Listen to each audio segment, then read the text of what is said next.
Hello and welcome to YIN Yoga. My name is Mike and I'm the instructor for this class.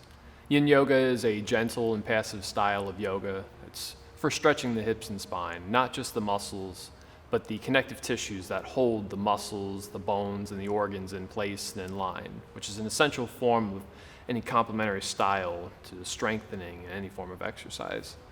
And with this practice, we're holding gentle postures for roughly 4 to 5 minutes. But to know this, the times that I give are arbitrary and subjective. If your better judgment tells you to come out of a pose early, say 2 or 3 minutes into a pose, you feel like you've had enough, then this is fine, you make your way on out. But if you feel comfortable and you want to hold the stretch the entire time, this is up to you. My advice to you is to let experience be your guide and let your body tell you what you need to do. And we'll start it off in a comfortable position, sitting, laying down, wherever you are most comfortable. You take yourself there and you'll close your eyes. And the first thing that I want you to pay attention to is your breath. Breathe low in your belly and low in your diaphragm. And if you'd like to double check if you're doing this correctly, place a hand on your stomach below your belly button. You'll feel the stomach expand when you take an inhale. It will contract when you take an exhale. And this is belly breathing. It's the breathing technique that I recommend for this form of practice. Since it is a slower paced practice, we want to slow the body down. Breathing low into your diaphragm will help with that. It will slow your heart down, it will slow your nervous system down, and it will slow your mind down. So let's just take a minute here to slow down and get ourselves into the practice.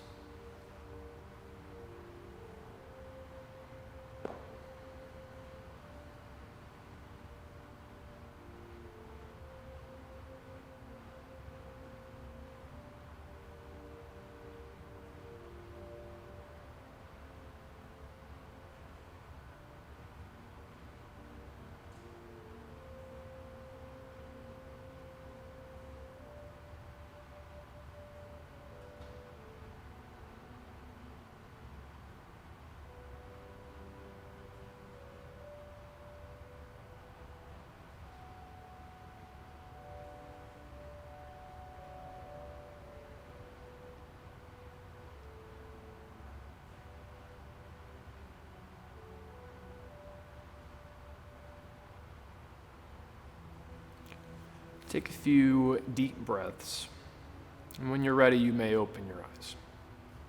And we'll start our practice off loosening up the hips and spine. And how we'll do this, we'll lay on our backs, bring the knees up to the chest, cradle the legs, and just rock up and down, side to side, make circles. This is just an opportunity to wake up the hips and spine, preparing it for some deeper movements.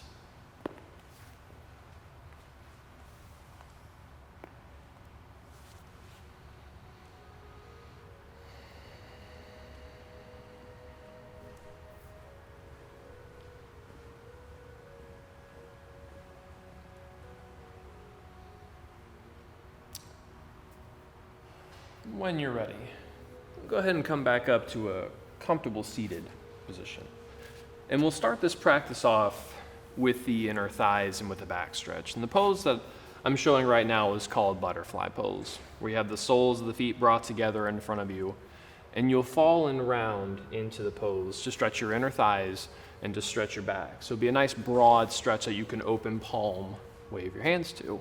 But if you're doing this pose and you say, I actually don't feel my inner thighs or my back, I feel more knee pain, I feel more hip pain, or the back of my hip, if it's very localized, you are overstretching something, in which case I would recommend doing dragonfly pose, where you spread out your legs, you lean forward. It's the same deal, inner thighs, stretch the back as well. Again, broad stretches. You also get a bonus hamstring stretch with this particular pose.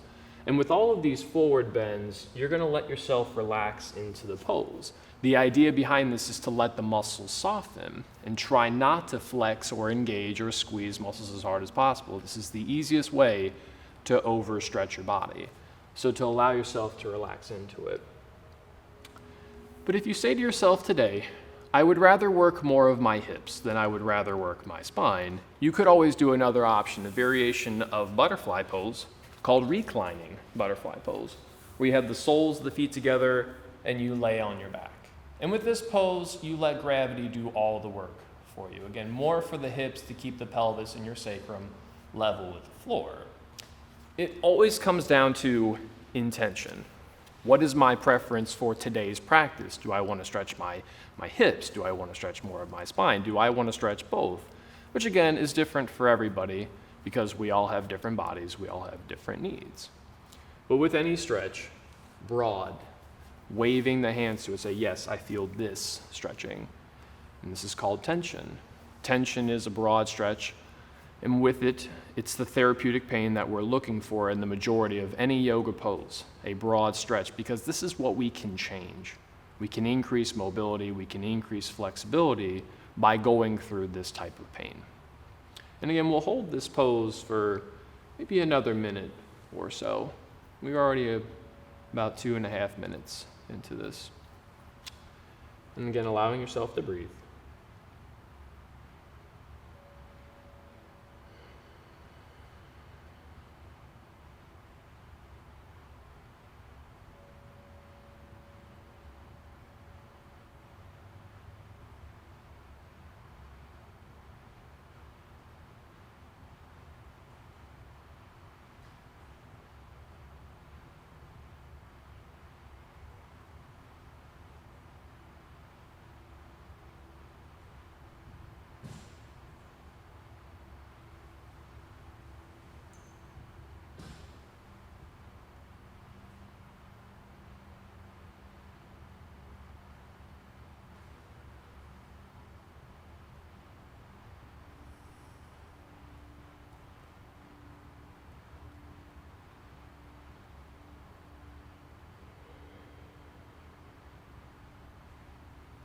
Go ahead and take a few deep breaths, and when you're ready, you'll use your hands. Slowly push yourself out of the pose, and you'll go ahead and lay down on your back in the path of least resistance.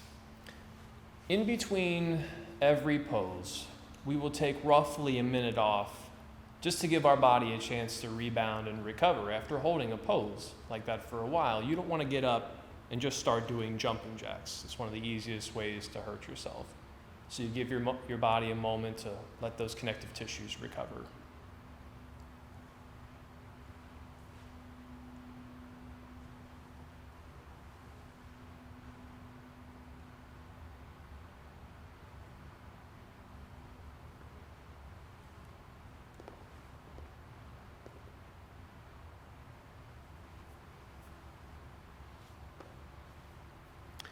And when you're ready, you'll come back up to a comfortable seated position. And the next target area that we're going to stretch is going to be our hamstrings, which is the back of the legs. And we'll also stretch our back. With any forward bend, there's going to be a back stretch. And this pose is called the caterpillar pose.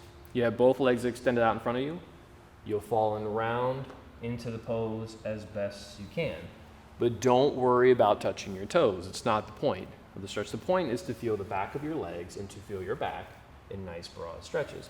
So you may just want to grab onto something comfortable. That could be your knees, that could be your shins, that could be your ankles, that could be around the feet, around the toes.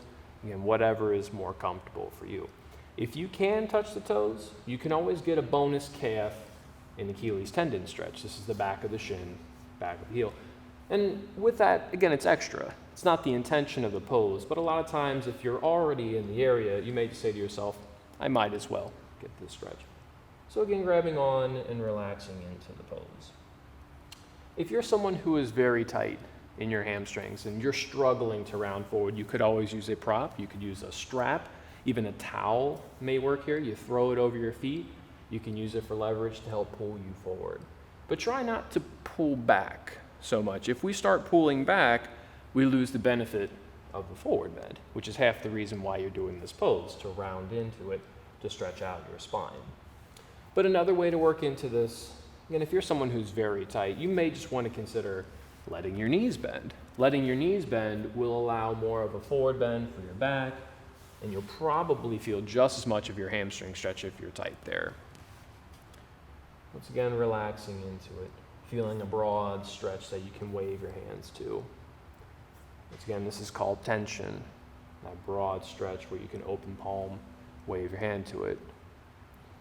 And at some point throughout your practice, and it may take months, it may take years, but at some point you will work through your tension and reach what's called compression. And compression is when two parts of your body or bones run into each other. And when this happens, you have reached the ultimate range of motion. Again, this could take time to get to, but the examples of compression are two parts of your body or bones running into each other.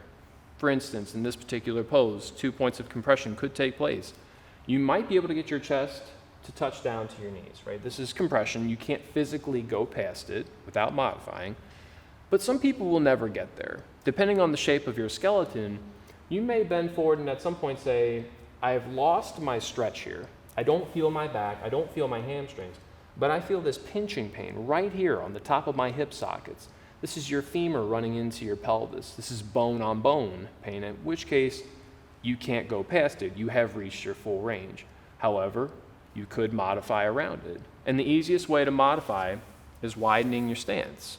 When the stance is wide, the femur can abduct, work away from the pelvis, and then you can bend a little bit more into it. Which again, obviously everybody is different. We all have different bodies, we all have different skeletons, and alignment is not universal. And for this last minute, let's go ahead and settle into it.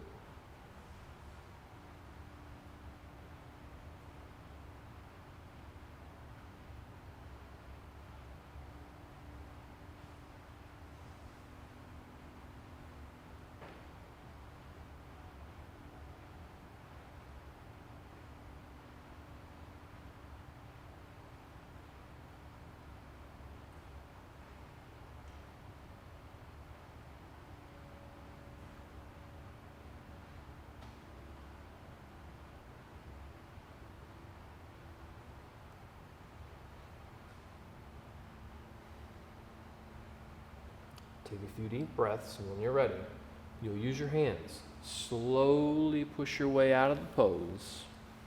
And you can go ahead and make your way to laying down onto your back. Once again, taking a minute in between the pose to let these deeper tissues rebound. You may even experience a little bit of energy moving through your body. You'll say, I can sense all these changes in the areas that I've just stretched. Yogis would call it energy, and it is a form of energy. But we like to be a little bit more scientific about it. This is called piezoelectricity. This is an electric current that runs in your body, and it's generated when you move and when you stretch your connective tissues. And you can feel all of this flowing throughout those areas you've stretched. This is why I like to give you a moment in between a pose for you to be able to sense this. See what changes you've just made.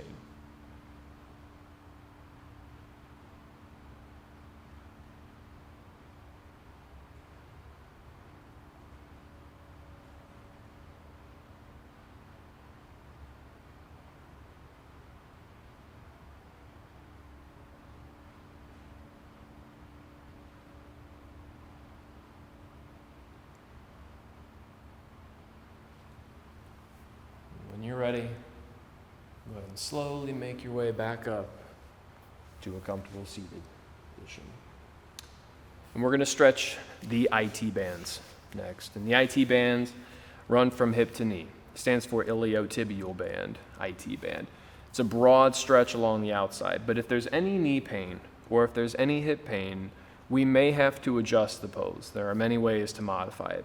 But the pose that I'm going to suggest today is called swan pose. Sometimes they call it pigeon pose depending on the style of yoga that you're doing at the time, but essentially it's the same thing. I'll show you from the front and from the sides. With this, you'll have one leg turned out to the side. You'll have one leg behind you. Now there's lots of ways to adjust this particular pose. Some people, when they do it, they're going to want their front leg shin to be almost parallel with the top of the mat. You don't have to do this though. You actually might find it's more comfortable to bend your knee and bring your foot in towards your groin. Whatever will protect your hip and knee of the front leg, this is what you should be doing. So you may have to experiment for yourself. But with it, you'll lean forward, starting maybe with your hands. Work to your elbows, maybe even head onto a block or head onto the floor if you can get there. The other option here is to play around with your back leg. For some people, they will prefer to have it straight behind them. This is one way to do the pose, but you may also find out that bringing your back leg around to the side may actually assist in this particular pose. I'll show you from the other side too. So back leg straight versus back leg coming around to the side. Again, it's not a better or worse thing. It just changes the angle of your pelvis. When this back leg starts coming around you to the side, it turns your front hip out with more external rotation. It may make it more comfortable for you, but for some people, it actually will decrease the intensity of the stretch, in which case you may want to have that back leg straight behind you. Again, everybody's experience is different with it, so don't worry about what you look like. Alignment is not a universal thing. Again, everybody has a different skeleton, and that is very critical to understand whenever you're doing any form of exercise. You will never look like the person next to you. No matter how hard you try, no matter how hard you flex, it's probably not going to happen. And again, that's not a bad thing. It's just the reality of existing in a physical body. Everybody will move differently. And again, not because of just flexibility, but because of the skeleton. And again, breathing in to it. Yield to the stretch. And something I can't emphasize enough is to let your muscles soften. If you notice muscles are flexing, they're engaging, they're tightening, this is another sign you're going too far, in which case you may want to decrease the intensity of the pose. I typically recommend, with a scale of stretching between 1 and 10, if 10 is your deepest stretch, target around 6 and 7. You're less likely to overstretch and more likely to be able to relax and feel a nice moderate stretch where it's nothing too much, it's nothing too little, it's just right.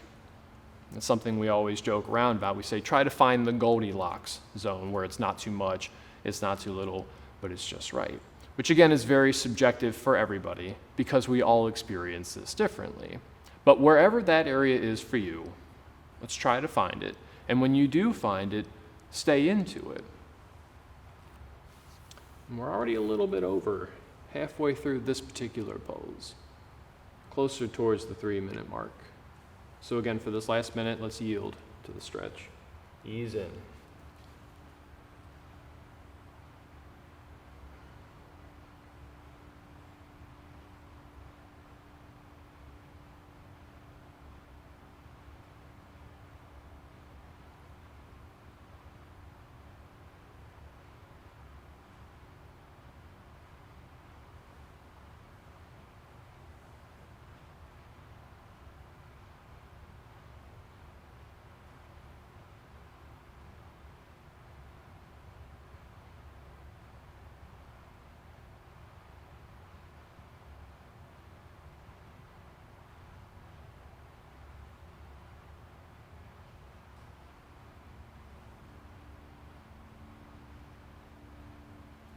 Take a few deep breaths, and when you're ready, there's our time. We'll use our hands. Slowly push yourself up. You may, in fact, find yourself rolling out of the pose. But once again, we'll lay down and take a moment in between the sides here. Something I like to do in between the two sides is be able to sense which side I've just stretched. Now, I've stretched my left side, and I can feel that difference as opposed to my right. It's not a better or worse thing, but it gives you this idea of this is what it feels like to stretch versus what it feels like to not stretch.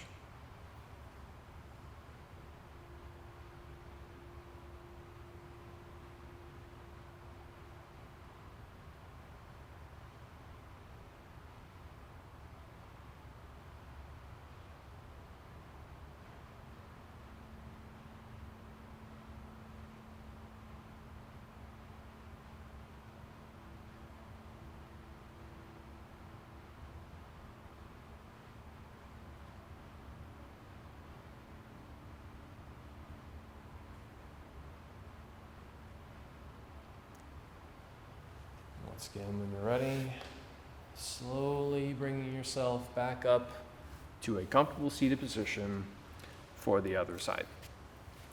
Make sure you remember which side you've stretched. It's important to stretch both and not just one side twice. It's the easiest way to lead to imbalance. But again, swan pose, pigeon, it's also known as. It is the outside of your front leg that will get the stretch. But once again, any knee pain or any hip pain, anything localized, you're overstretching something, we're going to have to modify the pose. Lots of ways to do it. So once again, you may want to have your front leg shin parallel with the top of the mat. You don't have to, it's just one way to do it. If you find out it's actually more comfortable to bend your knee and bring your foot in closer to your groin, I would suggest doing that. Don't worry about the alignment, don't worry about the form, focus on the function. Do I feel the intention of this? Once again, leaning in, starting with your hands, elbows, head on a block, maybe head on the floor if you can get there. The back leg can always be adjusted too. We had mentioned it could be perfectly straight behind you, or you can bring your back leg around you to the side. And with this, again, it's going to change the angle of your pelvis. This allows more external rotation versus when the back leg is straight behind you, there's more internal rotation. Again, not a better or worse thing. Depending on what your hips want to do, this is what we're going to have to find.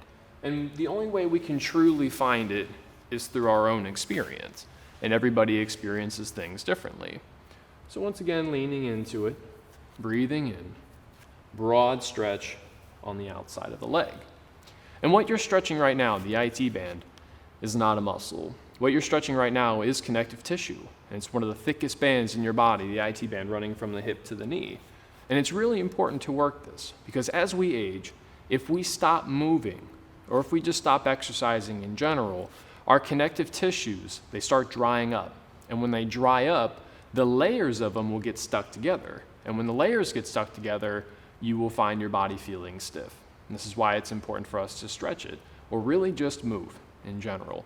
But if we exercise, it will hydrate the connective tissues. And those layers that are stuck together, they can break up so that they can glide on each other. And this is where we get really nice, smooth movement from. It's from the connective tissues being able to glide. It's not just because the muscles are flexible. That is part of it. But the other part is these deeper tissues, which again is often neglected in forms of exercise, especially in our culture. We're a type A culture. We like to move, we like to lift, we like to strengthen. But there's another side to exercise, and it's stretching. There are two things you can do with your body physically. It is either strengthen it or it is stretch it. And I would recommend doing both as much as you can. My routine is I will go back and forth. If one day I strengthen, the next day I will stretch. And this is often my routine. Not a bad thing to do the same practice 2 days in a row. But we do want to find a complementary style for all the strengthening. After we strengthen, again, our body will tighten up. It's a natural thing. So after we tighten, we should stretch. Again, going back and forth, back and forth. And once again, about a minute left into this pose. Do your best to sink in to it.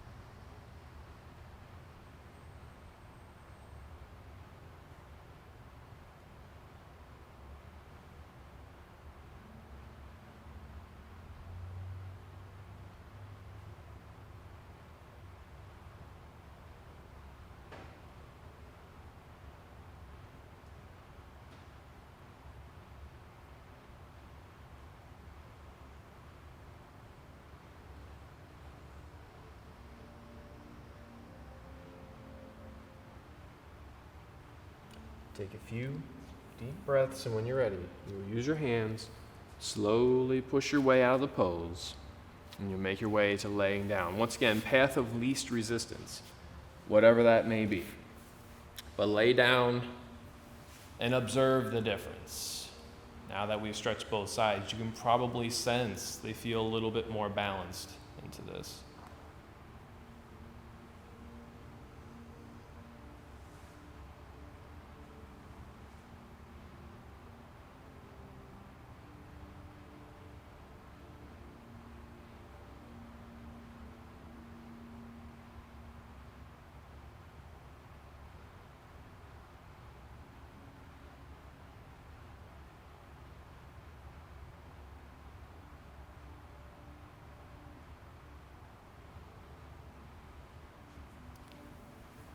Ready, and slowly making your way back up to a seated position. The next target area we're going to stretch is going to be our quads. And the quads are the upper thighs, the front of your legs. These really big, powerful muscles here. I was going to suggest the dragon pose today. In a dragon pose, you have one leg in front, you have one leg behind. And I'll show you from both angles here. But the back leg is the leg that we're going to stretch. It's going to be right here through the front of the back leg. And there are a lot of ways to adjust it, so I'll show you from a few different angles. Now the front leg here doesn't matter where you place it, as long as it's comfortable, as long as you don't feel knee pain. If there's inside or outside the knee pain, you may want to bring your foot in a little bit closer. Again, up to you, everybody experiences this differently. You could have your hands on the floor if you'd like to. Some people prefer to have it on a block. Some people prefer to lay down on their elbows. Some people prefer to basically do a lunge, where they have their hands and their elbows on that front leg. Again, everybody will experience that differently. But as long as you're able to feel this, right here, broad stretch, that is all that matters. But a few different angles that we can play around with. Something I like to do is turn into the front leg. So if your right leg is in front, if you turn yourself to the right a little bit, you might actually be able to feel a little bit of a bonus stretch, your hip flexors. Hip flexors are a group of muscles that are deep within your pelvis. They control a lot of movement. And for a lot of people, they're going to be pretty tight in this particular area. If you're a runner, if you're a spinner, if you're active, you're going to be tight in your hip flexor muscles. It's very common, almost no way to avoid it. But some things that you can always play around with here too, aside from just turning in to your front leg, if you feel like this just isn't enough, maybe you want to dial it up just a little bit more. If you're comfortable with bending your back knee and grabbing onto it with the opposite hand, for example, I have my left foot reaching back with my right hand and I'm pulling it. The closer my heel comes into the glute, the more increased the stretch will be for you. But again, this may not be necessary for you. You might say, no, when I do this, this is way too much. Well, then we just let that leg down. But again, if you're saying, I'm feeling little to no stretch, I need to dial it up just a little bit, well, feel free. Bend this knee. There's no right or wrong with this. It comes down to, again, the experience and the intention of the pose. And something I remind my students of, what's the intention of the pose you're doing? And try not to just think about it in your yin yoga practice, but in every form of exercise. When you do this exercise, whatever exercise, what's the intention of it? What are you supposed to feel? And not worrying so much about what do I look like, what's my alignment, how's my aesthetics. Not to say that you can't think about this, but the alignment should be a secondary thought. Once again, coming back to this idea of our skeletons aren't universal, and we'll never align the same way as the person next to us. And that's why there's no one size shoe that fits everybody. There's no one size fits all equation and answer to this. Something we have to remind ourselves of. Again, we all wear a different size shoe. I wear a size 11. And if the right size shoe is a size 8, if I go run some laps, I'm probably going to feel a little bit sore on my feet. So again, I conform to what my body says. I wear a size 11 shoe. I will wear a size 11. My hips say do my pose this way, so I'll do my pose this way.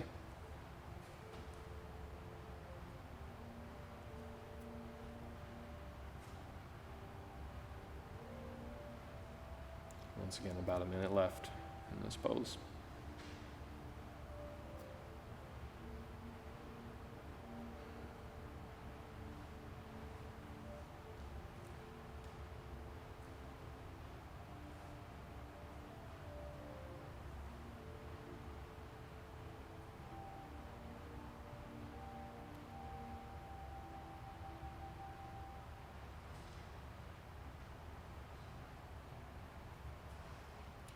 And if you're ready, there's your time. Slowly let that leg go. You may find yourself working into a child's pose.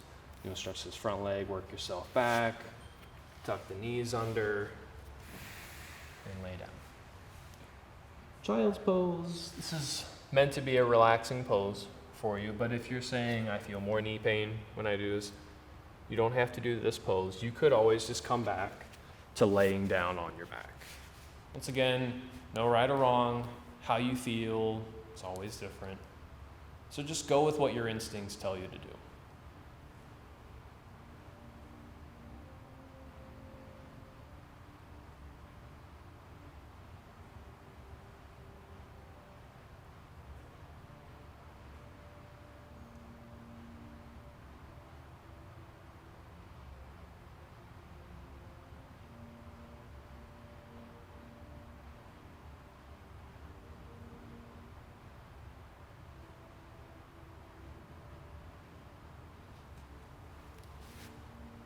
Ready? And go ahead and make your way for the other side. Again, trying to remind yourself of what side I just stretched. If you're never sure, close your eyes again for a moment and just try to feel the difference. Oftentimes you'll be able to sense it. But with the dragon pose, and it's going to be your back legs quads. Be right here through the front of your back leg. I'll show you again from a few different angles here. Front leg does not matter where it doesn't matter where it ends up being. It's this leg, the back leg, that we want to stretch. So if you say, I need to bring my foot in a little closer, it's fine. If I want to have my foot a little bit farther out, this is fine as well. Lots of ways to adjust it. I had mentioned having the hands to the floor, or even the elbows to the floor, maybe propping yourself more upright like you're essentially doing a lunge, whichever is more comfortable for you. One other modification I had recommended was turning into your front leg. So if your left leg is in front, you turn your torso to the left a little bit. Once again, this gets you a bonus hip flexor stretch, which I'll talk about why it's important to stretch here in a moment. But one more modification for your quads. To bend the back knee and grab onto it with the opposite hand. Once again, I'm grabbing my right foot with my left hand, and I'm pulling it in slightly. I'm not yanking it, I'm not grabbing it aggressively. I'm just using a little bit of effort here to increase the intensity of the pose. Breathe into it and find yourself a comfortable position. Stretching whatever area you need to work into. But one of the reasons why I suggested this pose to stretch our hip flexors, these are, again, a group of muscles within your pelvis, the iliacus and the psoas major. Often they're called the iliopsoas muscle, but technically they are two separate muscles. But these particular muscles control a lot of movement with your pelvis. And if they're too tight, what ends up happening is your pelvis starts to get pulled forward. This is what's called an anterior tilt. And a lot of times when this issue starts happening, you start feeling back pain. And it's going to be in L5-S1. If you've ever had back pain, you've probably had it in this particular joint. L5-S1 is where the hips and where the spine meet each other. So when the hips are going out, when the pelvis is going out, the whole spine is going to start feeling it. And it creates a chain reaction throughout the entire spine. If it starts in the hips, it will work its way up to the neck. Oftentimes, too, it might start from your neck and work its way down to the hips. Either way, it's something we don't want to deal with. And one of the last studies that I had read was they said 4 out of 5 Americans will deal with debilitating back pain at some point in their life. 80% of us are going to feel some back pain at some point. And so it's important for us to have a long-term solution to be able to treat this issue. Not just taking a pill, masking the pain, but actually taking care of it and fixing the issue. And Yin Yoga is a wonderful way to fix this issue in a natural way. Not the only way, but it is a very wonderful way to do it. Once again, about a minute left here. Yield to it.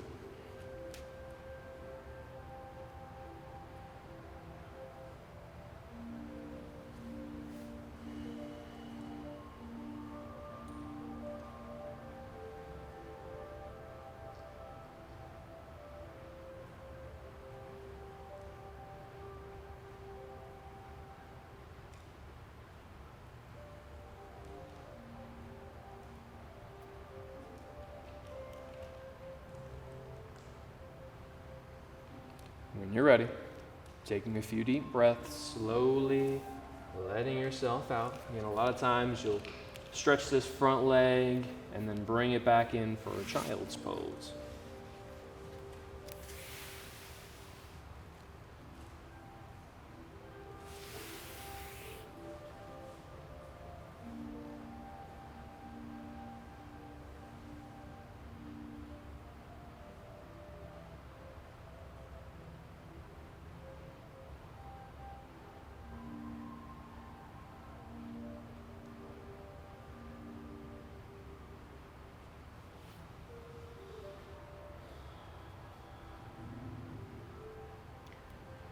when you're ready, you're going to find yourself laying on your stomach for the next pose. This one is called the Sphinx pose, where you lay on your stomach, you prop up onto your forearms. And this isn't a stretch. We're actually going to be compressing the spine here. This is intentional. We'll be squeezing our vertebrae right here in the lumbar spine. And it should feel dull and gentle. But if there's any sharp pain when you do this, any form of sharpness, lower yourself down away from it. You don't want to push through sharpness. You're more likely going to hurt your spine, maybe even hurt a nerve or compress an artery, which we don't want to do. These can cause long-term damage. But gentle pressure here can be one of the most therapeutic things that you do for your spine. And something that we can do here to modify it. Some people have very deep back bends, others have very shallow bends. We'll find out here in a moment. But the first way to increase the intensity of this pose is lifting your feet up off the floor. And when the feet come up off the floor, the pelvis will tilt a little bit more forward, which will increase the compression for the spine. But from my personal experience, when I lift my feet up, I now feel sharp pain in my back. And the sharp pain, again, not therapeutic, so I won't push through it. Oftentimes, I don't increase this at all. Every now and then, I will feel like it's necessary. Most of the time, the majority of the time, I will stay down on my elbows here. However, there are some people who have very bendy backs, in which case you may want to increase this one more time. And this is called the seal pose when you do a yin yoga practice. They also call it upward dog or cobra, depending on the style of yoga that you're doing at the time. But in yin, they will call it the seal pose. I'm doing this in a very modified way. My hands are very far out in front of me, and there is a reason for it. If I bring my hands in any closer to my body, my hips will come up off the floor. And if your hips come up off the floor, your lower back has reached the full range. So watch what happens here. See my hands out in front of me? When I bring my hands in closer, my back doesn't change, it's my hips that are involved now. And now I'm at risk of overextending in my spine, which is the most common yoga injury out there. So to modify it, to make it safe, I'll slide my hands out in front, find out where the hips touch the floor, and I'll stay here. This is the pose. But here and here with the elbows down is a minimal difference. Some people will just prefer to stay lower down because their spine can't bend so far backward. But others have contortionist-like backs, and some people may have to push up into almost a 90-degree angle with this particular pose. But one of the reasons why I'm suggesting the Sphinx pose, again, for maintaining the curve of our spine. As we age, again, when we stop moving, our spine's curve likes to straighten out. And the straighter it is, the more difficult it becomes for you to sit up and stand up straight. So we push this curve back to maintain our posture. Posture actually comes from this curve in the lower back. And there are 4 curves throughout your spine, and this is one of the major ones. And also, this is one of those areas that tends to develop issues. Lumbar spine often has the most of our back pain because it does virtually all of our bending. So it's, again, important for us to maintain the health of this particular area and all of these vertebrae and all of these joints that move our back. And once again, about a minute left in this pose.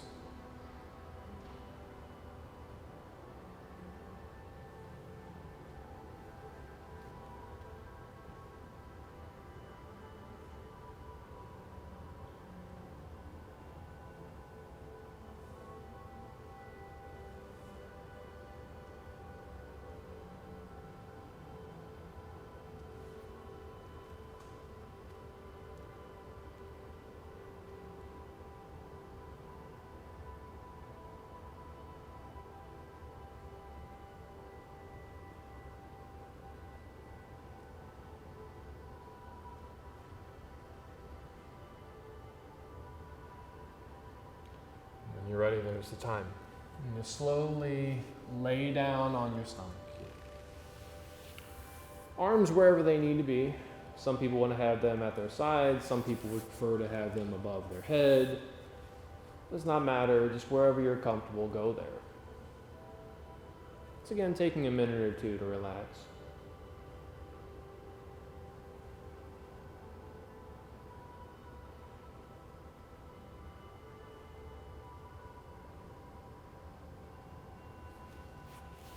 After a deep back bend, at some point it will feel really nice to do a gentle forward bend.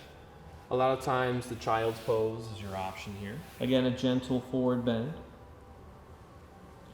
You may even want to consider laying on your back and cradling your legs like we did in the beginning. Maybe even a downward dog. We have the hands at the top of the mat, feet at the back. I often find myself coming into a squat pose.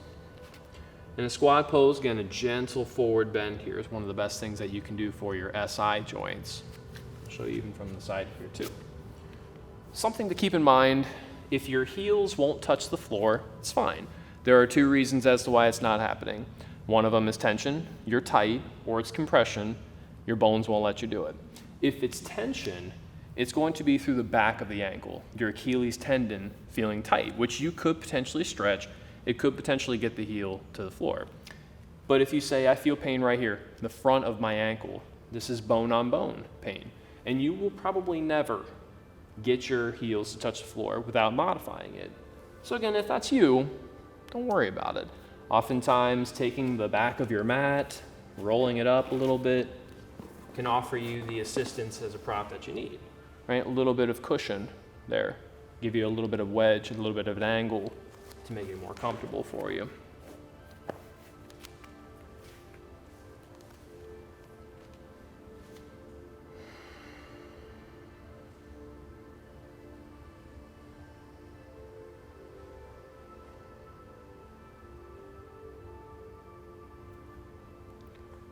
And we have one more pose left before we end our practice.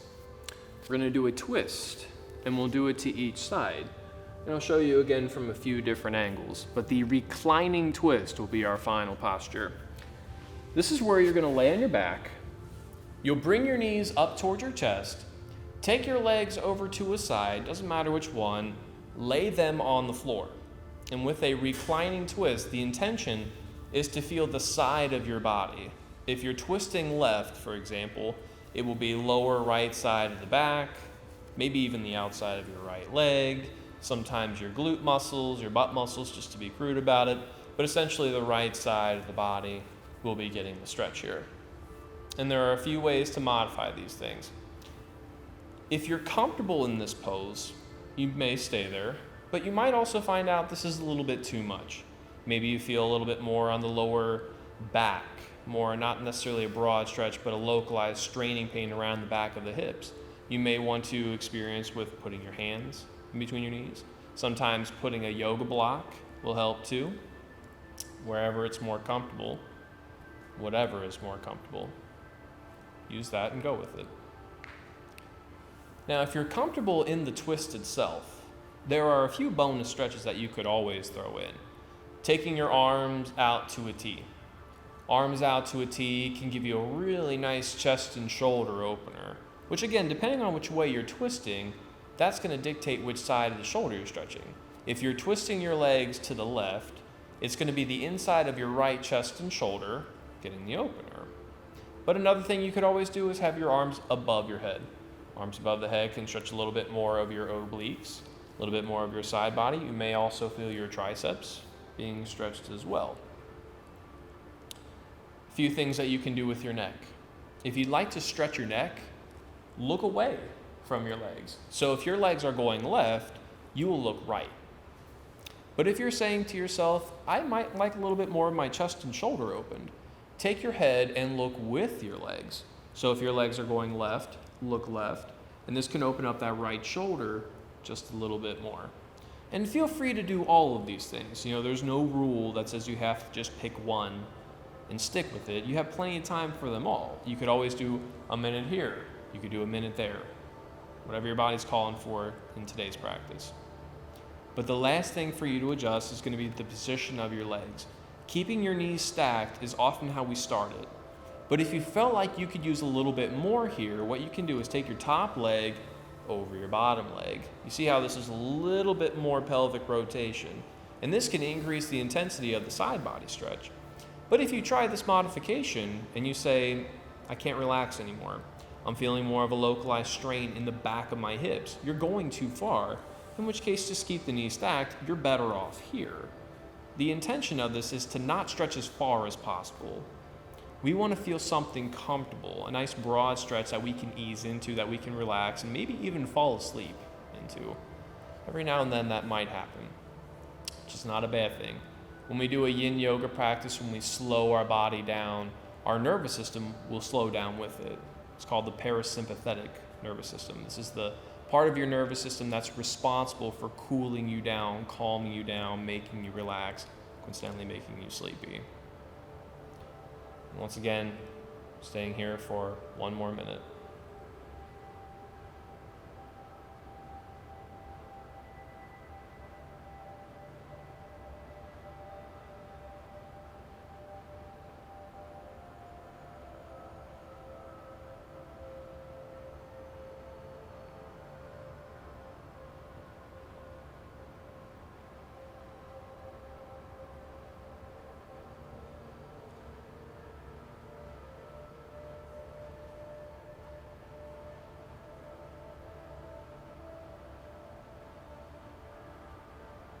Take a few deep breaths, and when you're ready, slowly unwind from your twist.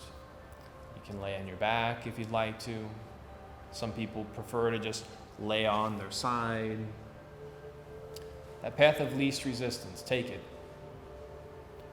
You have a minute, and then we'll do our next side. And then after that, we'll end our practice in Shavasana.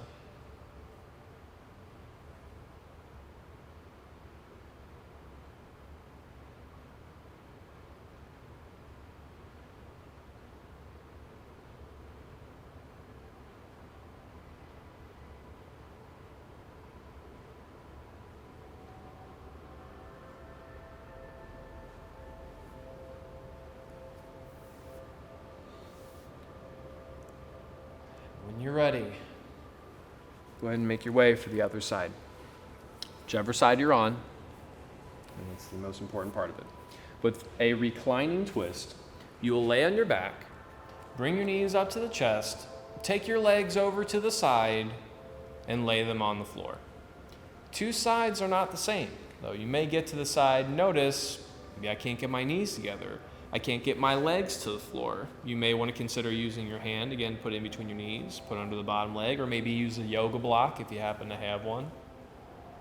But the intention is to feel the side of your body. Again, for example, I'm twisting right, so I'm feeling the lower left side of my back. I'm feeling the outside of my left leg. I'm feeling a little bit into my glutes as well. Again, a nice central broad side body stretch. But if you're in this, again, you're saying, I'm not feeling that. I'm feeling more localized pain in the back of my hips. I'm feeling like my core muscles are flexing and they're tightening. You're going too far, in which case this is where you may want to use a block or use your hand to just put in between your knees. I had mentioned a few bonuses. The first one was arms out to the T. It's for the chest and shoulder opener. If your legs are going right, it's inside of the left shoulder that's getting this particular opener. But whatever you did on the other side, please do that. So if that was arms out to the T, then we'll experiment with that. But maybe it was arms above the head. Get you more of your obliques and your side body stretch. Might also feel the triceps involved there too. If you stretched your neck, you look away from your legs. So if your legs are going right, you'll look left. It's going to stretch your neck, your cervical spine. If you wanted more of your chest and shoulder stretched, you had the arms out to the T, you may want to consider looking with your legs. Whatever you did on the other side, do your best to do here. If that was a combination of all of these things, use your internal clock, feel it out as to when you need to adjust it. I did a little bit more of one, so I'm going to stick with it. I stretched a little bit more of my chest and shoulder as opposed to stretching my neck. So I'm turning with my legs. But the last thing to adjust is the legs themselves. Keeping the knees stacked often is enough for you. But if you feel like you could use more of that side body stretch, you'll take your top leg over the bottom leg. Now there's more pelvic rotation, turning into it to increase that side body stretch. Once again, might be necessary. It also might not be. If you're saying it's too much, then let's decrease the intensity and just keep the knees stacked. But if it feels just right, go ahead and stay into that. With two sides not being the same, we're not focused on alignment. We're focused on functional perspective. Am I stretching both sides? And that's the most important thing to this particular practice. Worrying about the function more so than the form. Again, not that we can't think about the form, but think about it in more of an educational sense or a creative sense. What if I turn myself here? What if I tilt my pelvis a certain way? What if I put my arms a certain way? What if I put my legs a certain way? How does this change the stretch?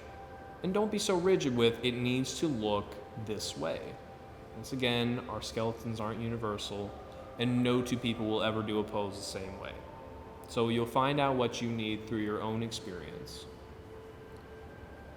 And once again, for one more minute, relax into it.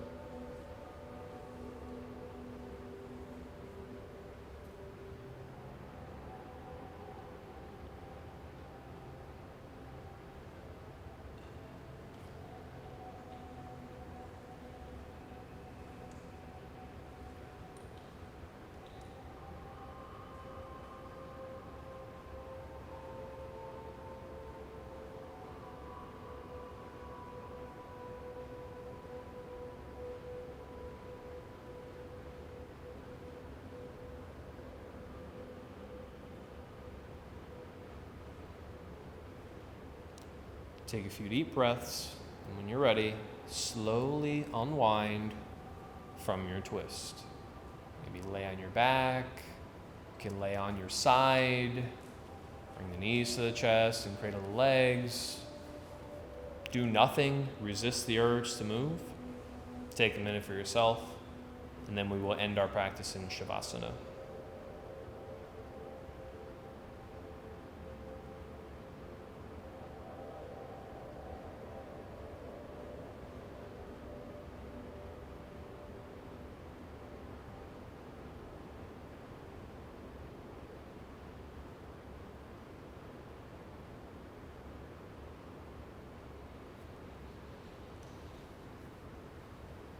We are at the end of our practice.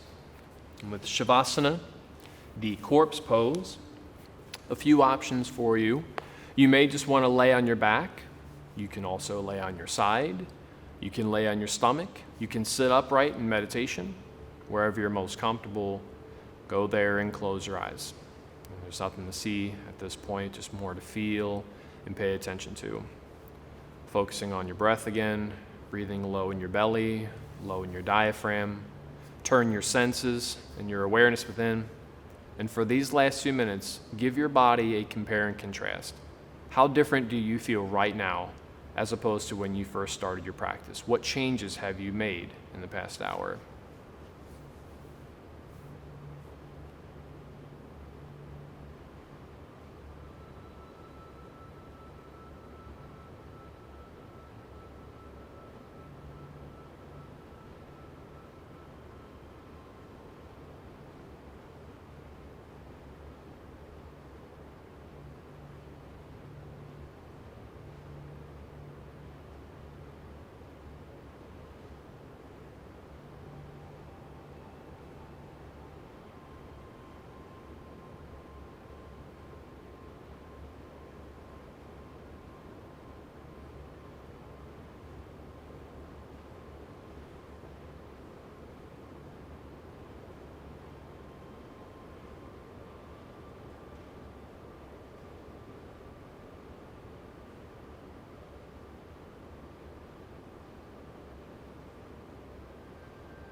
Thank you all for coming out and sharing your practice with me. It's been my pleasure. Namaste.